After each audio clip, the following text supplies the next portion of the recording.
Yeah. For those of you that wanna know what we're all about, it's like this, yo.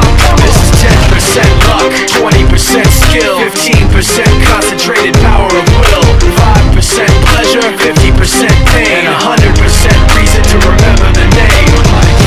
He doesn't need his name up in lights, he just wants to be heard, whether it's the beat of the mic. He feels so unlike everybody else, alone, in spite of the fact that some people still think that they know him. But no, he knows the code. It's not about the salary, it's all about reality and making some noise, making a story, making sure his click stays up. That means when he puts it down, Tox picking it up. Let's go. Who the hell is he anyway? He never really talks much, never concerned with status, but still leaving him starstruck. Humble through opportunities, given despite the fact that many misjudge him cause he makes a living from writing raps. Put it together himself, now the picture connects. Never asking for someone's help or to get some respect. He's only focused on what he wrote. His will is beyond reach, and now it all unfolds.